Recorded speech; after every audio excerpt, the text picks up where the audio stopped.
Dear students, मैं सौरभ सिंह, प्रवक्ता diet Sonbhadra. आप सभी लोगों का मेरे इस वीडियो क्लास में एक बार फिर से स्वागत है। आज के इस वीडियो क्लास में मैं आपके विज्ञान पाठ्यक्रम के अध्याय जीवन की क्रियाएं के अंतर्गत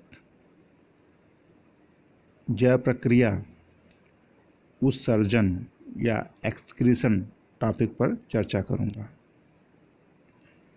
तो डियर स्टूडेंट्स, जैसा कि हम सभी जानते हैं कि इस प्रकृति में पाए जाने वाले समस्त जीवधारियों में जीवन की निरंतरता बनाए रखने के लिए उनके शरीर में विविध प्रकार की जैव प्रक्रियाएं संपन्न होती रहती हैं और इन सभी जैव प्रक्रियाओं का आधार होता है जीवधारियों के शरीर की कोशिकाओं में होने वाली विविध प्रकार की रासायनिक क्रियाएं।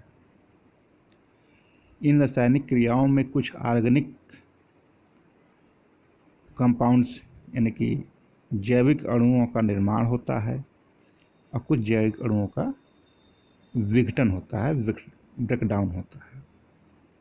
तो जीवों के शरीर की कोशिकाओं में होने वाली समस्त रासायनिक क्रियाओं को हम उपापचय कहते हैं। उपापचय के अंतर्गत दो प्रकार की रासायनिक क्रियाएं होती हैं। एक होती है अपचय यानी कि कैटाबोलिज्म। अपचय संबंधित होता है जीवन की कोशिकाओं में होने वाली वह रासायनिक क्रियाएं जिससे कुछ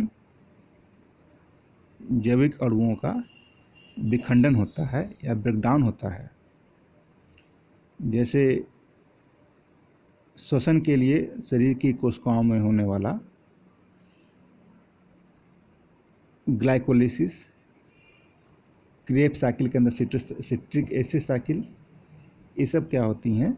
ये संबंधित होती हैं ग्लूकोज कार्बनिक अणु के ऑक्सीजन की उपस्थिति में विघटित होते हैं, कार्बन डाइऑक्साइड में, जल में और ऊर्जा में। तो ये क्या है? कैटाबोलिज्म है।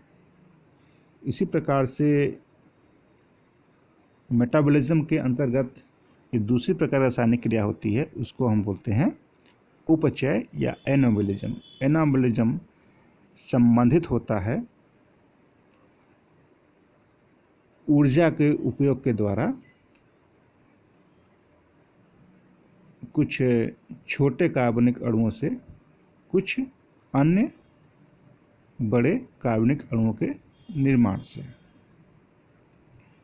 जैसे ग्लूकोज के अणु आपस में मिलकर के ग्लाइकोजन, स्टार्च, सेलुलोज आदि का निर्माण करते हैं। अमीनो अम्ल आपस में जुड़ करके प्रोटीनों का निर्माण करते हैं। न्यूक्लियोटाइड्स आपस में जुड़ करके न्यूक्लिक अम्ल का निर्माण करते हैं। तो विघटन से संबंधित जो जैव प्रक्रियाएं होती हैं उनको हम जो रासायनिक क्रिया होती हैं उनको हम उपचय या कैटाबोलिज्म बोलते हैं। और सिंथेसिस यानी कि संश्लेषण से संबंधित जो जैव रासायनिक क्रिया होती हैं उनको हम उपचय या एनाबॉलिज्म बोलते हैं। अब हम चर्चा करेंगे उत्सर्जन के बारे में। तो जैसा कि हमने जाना, शरीर में विविध प्रकार की उपापचयी क्रियाएं होती हैं। कुछ में ग्लूकोज का उपापचय होता है, कुछ रासायनिक क्रियाएं कुछ ऐसी होती हैं रासायनिक क्रियाएं जिसमें नाइट्रोजन युक्त अणुओं का उपापचय होता है, जैसे प्रोटीनों का उपापचय, न्यूक्लिक अम्लों का उपापचय।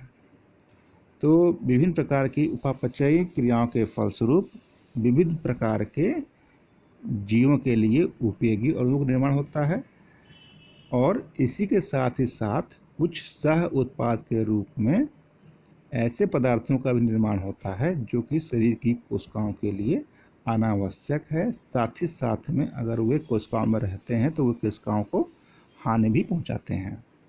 तो यह आवश्यक हो जाता है कि हानिकारक अपशिष्ट पदार्थों को शरीर से बाहर निकाला जाए। तो उपापचय के क्रियाओं के फलस्वरूप विभिन्न प्रकार के जो वेस्ट मटेरियल होते हैं उनके उदाहरण हैं, जैसे कार्बन डाइऑक्साइड, जल और विविध प्रकार के नाइट्रोजन युक्त अपशिष्ट पदार्थ जैसे अमोनिया, NH3, यूरिया, यूरिक अम्ल। तो इन अपशिष्ट पदार्थों में से जैसे कि कार्बन डाइऑक्साइड और जल का क्या करते हैं, उसको हम शरीर से बाहर निकालते हैं। जल को हम मूत्र या पसीना या मल के जरिए शरीर के बाहर निकालते हैं, और कार्बन डाइऑक्साइड को हम क्या करते हैं, श्वसन प्रक्रिया के फलस्वरूप शरीर के बाहर निकालते हैं।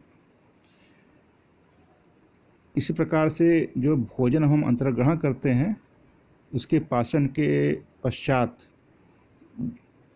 वह भोजन का वह हिस्सा जो पचने योग्य नहीं होता है उसको भी हम कहते हैं शरीर के बाहर निकाल देते हैं। तो ये सब पदार्थ जिनमें नाइट्रोजनस वेस्ट मटेरियल नहीं होते हैं उनको शरीर से बाहर निकालने की क्रिया को हम उत्सर्जन नहीं कहते हैं। उत्सर्जन का संबंध है सिर्फ और सिर्फ नाइट्रोजन युक्त अपशिष्ट पदार्थों जैसे अमोनिया, अमोनिया, यूरिया, यूरिक अम्ल, ग्वानिन, क्रिएटिनिन इत्यादि को शरीर से बाहर निकालना। तो नाइट्रोजनी पदार्थों के शरीर से बाहर निकालने की क्रिया को हम क्या कहते हैं, उत्सर्जन कहते हैं। अब ये नाइट्रोजनी अपशिष्ट पदार्थ बनते कैसे हैं? नाइट्रोजनी अपशिष्ट पदार्थ जो होते हैं नाइट्रोजन युक्त जैव अणु जैसे प्रोटीन, न्यूक्लिक अम्ल आदि के उपापचय से क्या होते हैं, नाइट्रोजन युक्त अपशिष्ट पदार्थ का निर्माण होता है। तो और शरीर के वे अंग जो अवशिष्ट पदार्थों को शरीर के बाहर निकालने में सहायता करते हैं उनको हम उत्सर्जी अंग बोलते हैं, और उत्सर्जी अंग मिलकर के क्या करते हैं, उत्सर्जन तंत्र का निर्माण करते हैं। अब हम चर्चा करेंगे उत्सर्जी पदार्थों के आधार पर जंतुओं का वर्गीकरण। हमने बताया कि प्रोटीन युक्त कार्बनिक अणुओं के उपापचय से क्या होते हैं, सबसे पहले नाइट्रोजनस वेस्ट बनते हैं। जो सबसे प्राइमरी जो नाइट्रोजन वेस्ट होता है वो अमीनो समूह होता है, और ये जो अमीनो समूह होता है अगर शरीर के अंदर की कोशिकाओं में रह जाए तो उनको काफ़ी नुकसान पहुंचाता है, क्योंकि ये बहुत ही टॉक्सिक होता है। तो अमीनो अम्ल से मतलब कि अमीनो ग्रुप से कौन से नाइट्रोजन युक्त अपशिष्ट पदार्थ बनेंगे ये निर्भर करता है कि जंतु किस वातावरण में रहता है। तो नाइट्रोजनी अपशिष्ट पदार्थों की प्रकृति के आधार पर जंतुओं को हम निम्न 5 वर्गों में रख सकते हैं। सबसे पहला है अमेनोटेलिक जंतु। अमेनोटेलिक जंतु वे हैं जिनमें उत्सर्जी पदार्थ कहता है अमोनिया होता है। अमोनिया चूँकि बहुत ही टॉक्सिक होता है, अतः इनको शरीर से बाहर निकालना अत्यंत आवश्यक होता है। तो अमीनोटेलिक संघ प्रोटोजोआ, पोरीफेरा, सिरनट्रेटा, एनिलीडा और जलीय आर्थ्रोपोड जैसे झींगा, केकड़ा, मोलस्का संघ के जंतु और अलवणी जलीय यानी कि फ्रेश वाटर फिशेस, ये सब क्या होती हैं, अमीनोटेलिक होती हैं, क्योंकि इनमें क्या होता है, जो प्रोटीन विखंडन के फलस्वरूप जो अमीनो ग्रुप बना हुआ है, अमीनो ग्रुप अमोनिया में परिवर्तित होता है और अमोनिया जो कि जल में घुलनशील होती है और ये उस वातावरण में रहते हैं जहाँ पे पानी की प्रचुर मात्रा होती है। तो क्या करते हैं, वे अमोनिया को जल में घोल करके अपने शरीर के बाहर निकाल देती हैं। यूरियोटेलिक जंतु, यूरियोटेलिक ऐसे जंतु कहलाते हैं जिनमें उत्सर्जी पदार्थ क्या होता है, यूरिया होता है। यहाँ पे अमोनिया को कन्वर्ट करके रासायनिक क्रियाओं के द्वारा परिवर्तित करके यूरिया में चेंज कर देते हैं। और चूँकि यूरिया क्या होता है, यूरिया को कम जल की आवश्यकता होती है शरीर से बाहर निकालने के लिए, इसलिए ऐसे जंतुओं में पाया जाता है जो कहते हैं, जो उस वातावरण होते हैं जहाँ पे पानी थोड़ा कम होता है, जैसे एनिलीड्स, उपास्थल मछलियाँ, कार्टेजिनस फिश, बोनी फिशेस यानी कि स्थल मछलियाँ, एम्फीबियन जंतु जैसे मेढक और स्तनी जंतु मतलब कि मैमल्स जैसे खरगोश, मनुष्य आदि। ये सब वे जंतु हैं जो उत्सर्जी पदार्थ को यूरिया के रूप में, नाइट्रोजनस वेस्ट मटेरियल को यूरिया के रूप में शरीर के बाहर निकालते हैं। इसी प्रकार से कुछ जंतु होते हैं यूरिकोटेलिक, इनमें उत्सर्जी पदार्थ होता है यूरिक एसिड, सॉरी यहाँ पर गलत लिख गया है, वो होता है यूरिक एसिड। जैसे इसके उदाहरण हैं कीट, इंसेक्ट्स, सरीसृप्स, रेप्टाइल्स जैसे कि सांप, कछुए, छिपकली, पक्षियाँ और मरुस्थलीय आवास में रहने वाले स्तनधारी।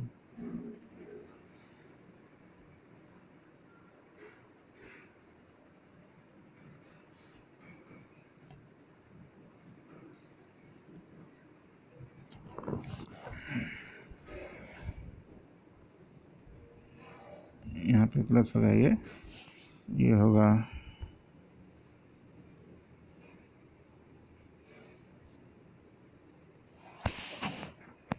यूरिक अम्ल।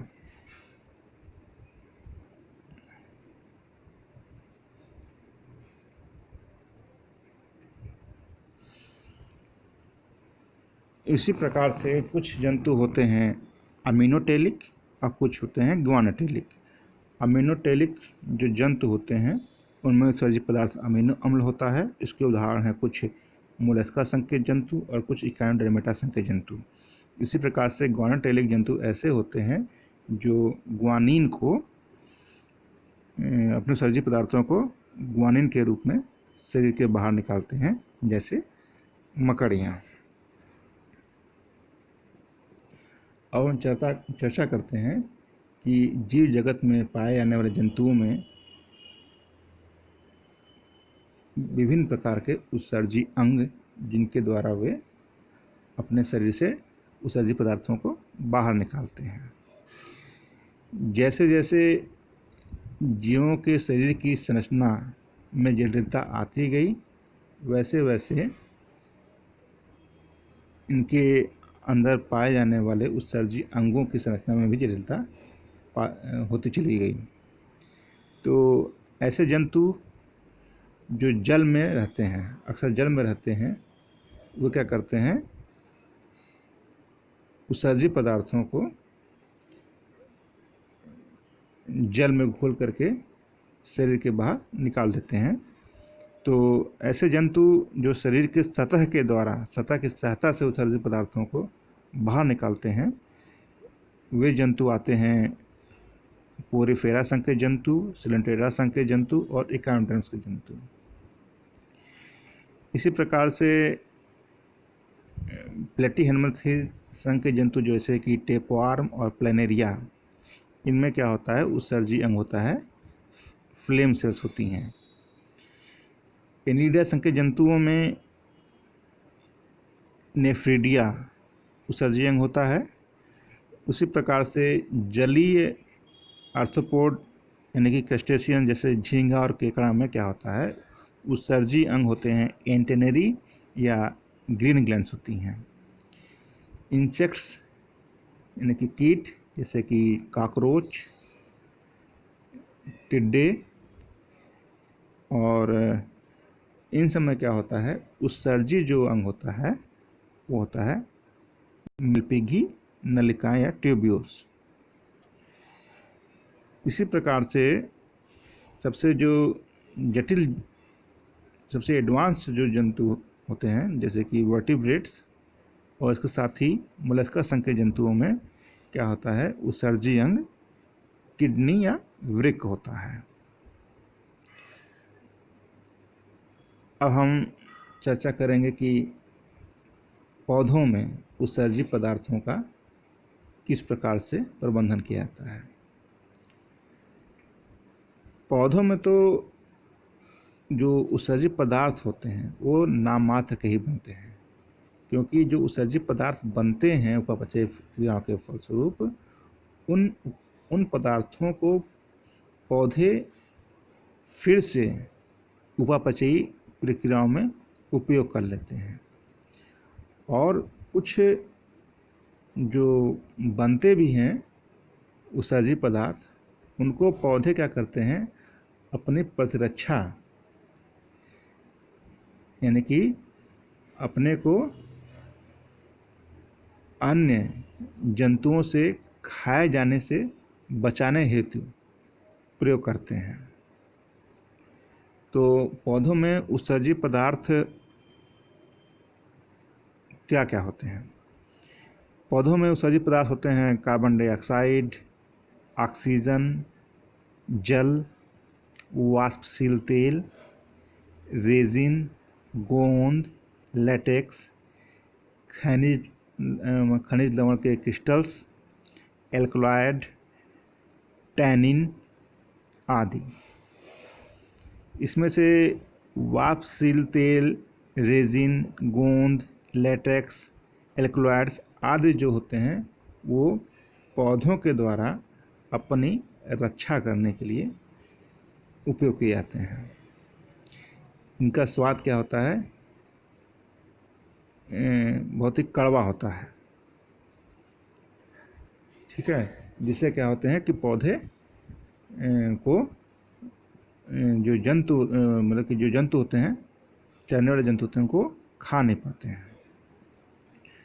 और हमने जैसे बताया कि पौधे क्या करते हैं, अपने उत्सर्जी पदार्थों का पुनः उपयोग कर लेते हैं। इसलिए पौधों में क्या होता है, उत्सर्जी पदार्थ नामात्र के ही बनते हैं। जैसे सूर्य के प्रकाश की उपस्थिति में होने वाला प्रकाश संश्लेषण क्रिया, ये क्या है, उपापचय क्रिया है। इसमें क्या होता है, बाय प्रोडक्ट के रूप में ऑक्सीजन निर्मुक्त होती है और स्टार्च जो बनता है वो उनके भोजन के रूप में संचित होता है। तो ये जो ऑक्सीजन होता है ये उपयोग कर लिया जाता है सूर्य के प्रकाश की उपस्थिति के दौरान ही, जो वो होता है श्वसन प्रक्रिया होती है, उसमें ये इस ऑक्सीजन का उपयोग करके वो क्या करते हैं, कार्बन डाइऑक्साइड और ऊर्जा का उत्पादन करते हैं। और ये जो कार्बन डाइऑक्साइड होता है वो फिर से फोटोसिंथेसिस में उपयोग कर लिया जाता है। परंतु जब सूर्य का प्रकाश अनुपस्थित होता है, तब वो क्या करते हैं, श्वसन प्रक्रिया के फलस्वरूप जो कार्बन डाइऑक्साइड उत्पन्न होती है उनको कहते हैं वो उपयोग नहीं कर पाते हैं और उनको वो अपनी शरीर की कोशिकाओं से बाहर निकालना पड़ता है। ठीक है। इसी प्रकार से जो श्वसन की प्रक्रिया में जल बनता है उसको भी उनको अपने शरीर के बाहर निकालना पड़ता है। तो अब हम चर्चा करेंगे पौधों में पाए जाने वाले विविध प्रकार के उत्सर्जी अंग। पौधों में क्या होता है, कुछ विशेष प्रकार के कोई उत्सर्जी अंग तो नहीं होते हैं। उत्सर्जन के लिए इनके पत्तियों की निचली सतह पे रंध्र यानी कि स्टोमेटा होते हैं, तने पर लेंटिसेल्स होते हैं, या कुछ पौधे जो जली पौधे होते हैं उनके लिए हाइडेथोड्स होते हैं यानी जलरंध्र होते हैं। और उसी प्रकार से जड़ की कोशिकाओं की जो कोशिका भित्ति होती है उसके जरिए भी वो कहते हैं कार्बन डाइऑक्साइड का क्या करते हैं, वो शरीर से बाहर निकालते हैं। इसके अतिरिक्त क्या होता है कि जो समय समय पर उनके पौधों से जो पत्तियां गिरती हैं, फूल गिरते हैं, छाल जो गिरते हैं, उनके द्वारा भी वो क्या कहते हैं उत्सर्जी पदार्थों का निष्कासन कर लेते हैं। जैसे कि जो पत्तियां गिरने वाली होती हैं या छाल जो गिरने वाला होता है या फूल झड़ने वाला होता है, तो इसमें क्या करते हैं वो अपने उत्सर्जी पदार्थों को उनके अंदर ट्रांसफ़र कर देते हैं। जैसे फूलों में जो गंध होती है वो एसेंशियल यानी कि वाष्पशील तेलों की वजह से होती है, और वाष्पशील जो तेल होते हैं पौधों के लिए क्या होता है वो एक प्रकार से अपशिष्ट पदार्थ है, और उसको वो कहते हैं फूलों में ट्रांसफ़र करके ये फूल गिर जाते हैं सूख करके, तो इस प्रकार से एसेंशियल ऑयल के रूप में उत्सर्जी पदार्थ शरीर के बाहर निकल जाता है। इसी प्रकार से विभिन्न प्रकार के जो नाइट्रोजनस वेस्ट होते हैं, वो जो पत्तियां झड़ने वाली होती हैं उनको क्या करते हैं वो उनमें वो ट्रांसफ़र कर देते हैं, और पौधे की जो पत्तियां झड़ जाती हैं तो पत्तियों के झड़ने के साथ ही साथ जो अपशिष्ट पदार्थों का निष्कासन भी उनके शरीर से हो जाता है। विभिन्न प्रकार के उत्सर्जी पदार्थ जैसे कि वाष्पशील तेल, रेजिन, गोंद, लैटेक्स, एल्कोलाइड्स, टैनिन्स, ये पौधों के लिए तो क्या होते हैं अपशिष्ट पदार्थ होते हैं, पर इनको हम क्या कहते हैं वो हमारे लिए उपयोगी पदार्थ होते हैं। जैसे कि वाष्पशील तेल जैसे कि यूकेलिप्टस का तेल, लौंग का तेल, ये सब क्या है हमारे लिए उपयोगी हैं। उसी प्रकार से एल्कोलाइड्स से हम विभिन्न प्रकार की दवाइयों का निर्माण करते हैं, लैटेक्स से हम रबर बनाते हैं, गोंद को हम औषधि के रूप में प्रयोग करते हैं, रेजिन्स को हम विभिन्न उपयोग करते हैं विभिन्न प्रकार के वार्निश, पेंट आदि के बनाने में। तो उत्सर्जी पदार्थ जो पौधों के लिए क्या है उत्सर्जी पदार्थ हैं, वो हम मनुष्यों के लिए क्या है वो एक उपयोगी पदार्थ होते हैं। तो इस प्रकार से हमने चर्चा की उत्सर्जन के बारे में, और अगले वीडियो क्लास में हम चर्चा करेंगे मानव का उत्सर्जन तंत्र। Okay, thank you.